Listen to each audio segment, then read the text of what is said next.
Imagine walking into a state-of-the-art train in downtown San Francisco and traveling at speeds of more than 200 miles per hour and arriving in Los Angeles less than 3 hours later. No airport security lines, no traffic jams. This is what California voters envisioned back in 2008 when they voted yes on high-speed rail. But here we are, 15 years later. At the time, it was estimated to cost $33 billion and would be complete by 2020. What happened? At that time, when we went to California voters, that was for a portion of the funding. And I think that's something that we're trying to be very clear about, is that we've never had the full funding to construct and complete high-speed rail in California. Progress has been made. We have one segment that's going to be completed this year. We're working very hard to get the other two segments done. And we're also doing a lot of the design work for Merced and into Bakersfield. But there is not enough money left to complete the project, not even close. The latest estimates show it will cost up to $128 billion to connect San Francisco to LA. The project has spent to date about $9.8 billion. We knew we've had a funding gap ever since the project started. What I know is this: the earlier we build it, the cheaper it will be. CNBC visited California's Central Valley, where construction is underway, to find out what it will take to complete what would be the nation's largest infrastructure project.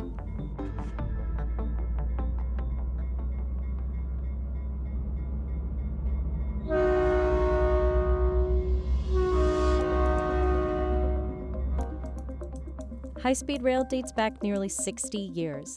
The world watched in awe as Japan displayed its newly built bullet train during the 1964 Tokyo Olympics. Japan's Shinkansen has since carried more than 6.4 billion passengers without a single accident. Talks of high-speed rail in California started in the 1980s, right as Europe was starting to build out its high-speed rail network. The California High-Speed Rail Authority was established in 1996, but things didn't really start happening until California voted yes on a $9 billion bond authorization.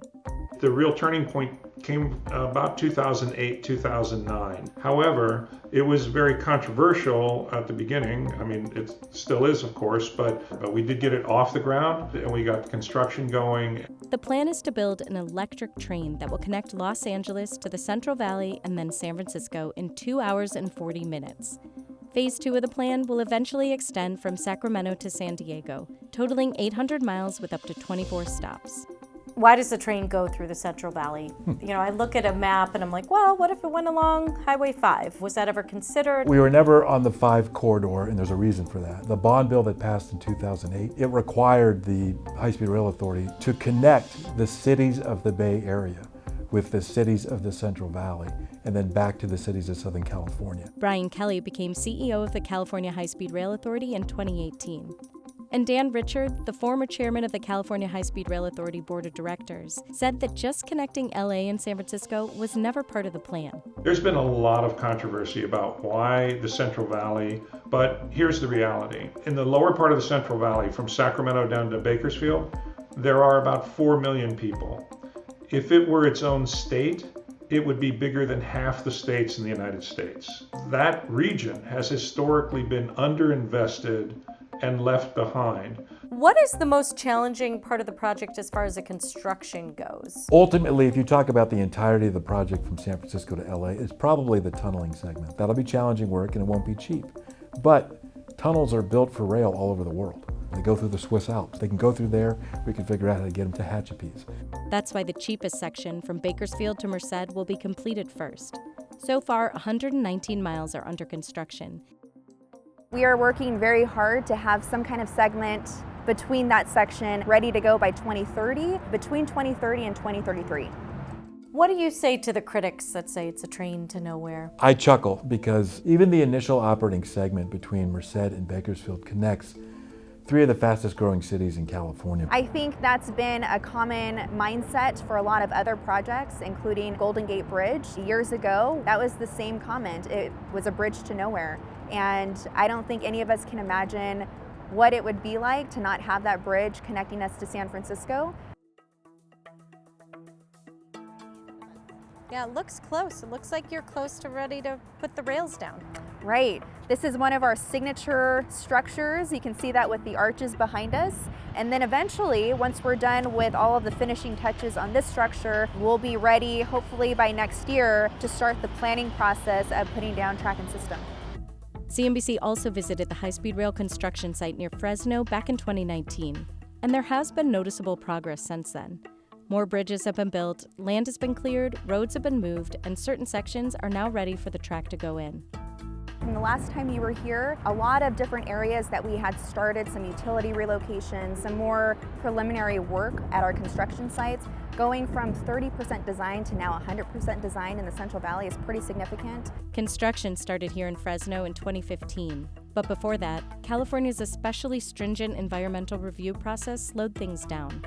We have some of the most advanced regulation in the world regarding safety and environment in the United States and these other geographies. That's Ben Flupia. He's an expert on infrastructure megaprojects and recently published a book, How Big Things Get Done. One thing with high-speed rail and actually any new rail project is that it's cutting across a lot of land, so you'll have a lot of landowners and neighbors who will be upset for losing their land to the project. In America, we value private property rights, and that's okay, but it means you have to get into full negotiation and pay fair market value for taking needed private property to build a public works project. When we finish just the environmental clearing process, that cost is about $1.3 billion. And that's for no steel in the ground or no cement. 422 miles out of the 500 miles from LA to San Francisco have now been environmentally cleared. The environmental documents that are key to being able to get the project done have finally moved forward. We're expecting that by the end of this year, end of 2023, all 500 miles of the project will be cleared. One of the goals of the project was to connect 6 out of the 10 largest cities in the state and bring economic growth to California's Central Valley, historically one of the poorest regions in the state. I think the greatest success that we've had is the impact on the community and the workers in the Central Valley. The Rail Authority says the project has created 10,000 jobs so far and generated $13.7 billion for California's economy from 2006 to 2021. Since high-speed rail has never been built in the U.S. before, it's been tough to find U.S. workers with the necessary skills. So California High-Speed Rail offers a training program. Desiree Rees went through the apprenticeship. She used to work at jewelry chain Claire's, but now has been an iron worker on the railroad for 5 years. Working on the high-speed rail has allowed me and my family to grow. I had my second child in the beginning of my years on the high-speed rail. Me and my husband bought our first home. I purchased my first car, and now I'm able to go back into college to continue my degrees in construction. Daniel Rodriguez was born and raised in California's Central Valley. Well, I feel like it puts a sense of pride for everyone around here to work hard at this job, and just whether it be for them or their kids or, just the Central Valley, So it's nice to have a project to work on and be a part of, and also have job security around here. To know that we're going to be working on this project for at least 5 to 10 years maybe, and that's great.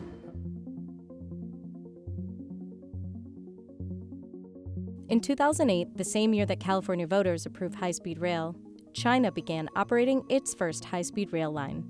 Since then, more than 25,000 miles have been built in the country, but things work differently in the U.S. We're not going to bulldoze people out of the way.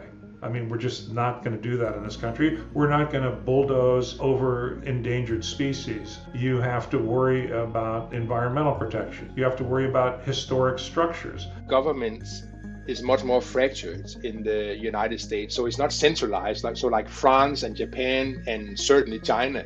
The polity in the US is so subdivided, which is great for many things, but of course the downside is that it becomes difficult to make big decisions. In the U.S., local jurisdictions have a lot of say in infrastructure projects.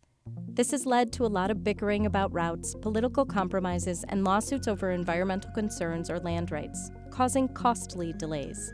It gives everybody a voice, which is a good thing, but when everybody has a voice, the effort to try to harmonize all the different interests becomes that much harder. At one time, on the first 119 miles of the project, there were 12 outstanding lawsuits challenging whether we can spend money on right-of-way, challenging whether it was compliant with environmental laws, challenging whether or not it was the right use of bond money. The High-Speed Rail Authority has won every lawsuit that has been filed against it.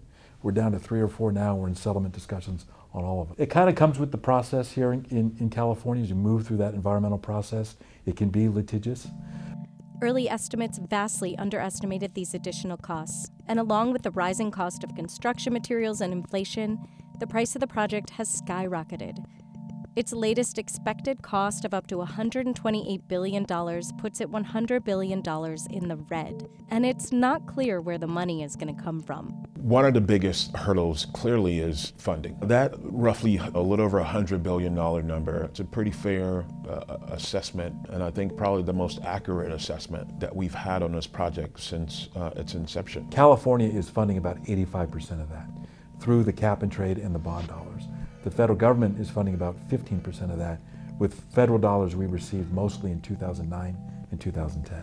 We're hoping to balance that out a little bit more with our federal partner as we go forward. It's going to need to be sort of a 60-40 relationship, if you will, between us as far as that funding split. We can't get this project done without federal support. It's just not going to happen. It's not unprecedented for the federal government to fund megaprojects.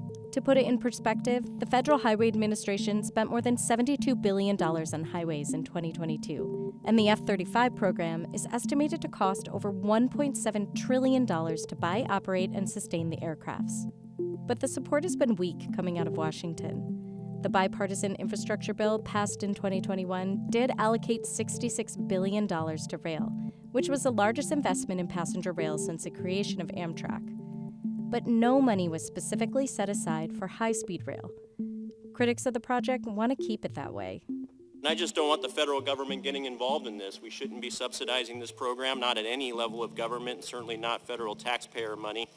And I just believe that this is a problem. I'm not anti-train, I'm not anti-worker, I am anti-fraud, waste, and abuse, and I'm anti-bad ideas. There was bipartisan support for high-speed rail, but I will tell you that the day that President Obama came out and announced that he foresaw an America where 80% of Americans could be connected by their cities with high-speed rail, at that moment, at that instant, the Republican support evaporated, which was just ridiculous because there are no Democratic or Republican trains, just like there are no Democratic or Republican potholes. But these obstacles to completing megaprojects are not unique to the United States. Britain is building a comparable high-speed rail project that would link London to northern England. It's also faced controversy, delays, and costs that have skyrocketed to north of $100 billion. There's this stop-go approach to delivering them, that now, then you're doing it and then you're not doing it. That's very bad for projects. If you decide to do a project like this, you need to do it, and you need to do it in as short a period of time as possible. Therefore, it's a really bad idea that both High-Speed 2 in the UK and California High-Speed Rail are doing exactly this, taking a long time to deliver their projects. California is actively applying for grants from the federal government to help complete the project, but competition is fierce. Brightline West, a private company, is another high-speed rail project in the region, which hopes to take passengers from Los Angeles to Las Vegas and eventually connect to California's line. It has already received bipartisan support for a $3.75 billion federal grant. So the question remains, will California be able to finish this epic mega project? I'm concerned about where they put these constructions. California would have been better off if they had started building from LA north and from San Francisco south, because if the part that has been built turns out to be financially a disaster, people are not going to queue up for building the rest. But if you had built in San Francisco and LA and you could see a lot of people are actually getting on that train, then there would be more of a logic, to actually finish the project. I don't have any question that it's possible to finish it. And actually, when you look at projects around the world, it's very rare that big projects like this, when you've already spent billions and billions of dollars, that they actually get stopped. It's really easy to say, I don't want to spend the money on this, but it's our kids and our grandkids and the future of the state and the environment and our society. And every generation, I think, has an obligation to make those kinds of investments for the future. It's cool to be a part of this. I have 2 kids, so to see them and hopefully they have kids later on and just be a part of it. Hey, my dad worked on that, and maybe they want to get into the trade and motivate them to do something like that. I feel it's a part of history. It's something that I'm able to share and be proud of. You can't build yesterday's transportation projects for today's and tomorrow's challenges. You gotta build stuff that's different. Electrified, renewable power, clean, fast rail is part of that future. It's happening all over the world. And it needs to happen here too.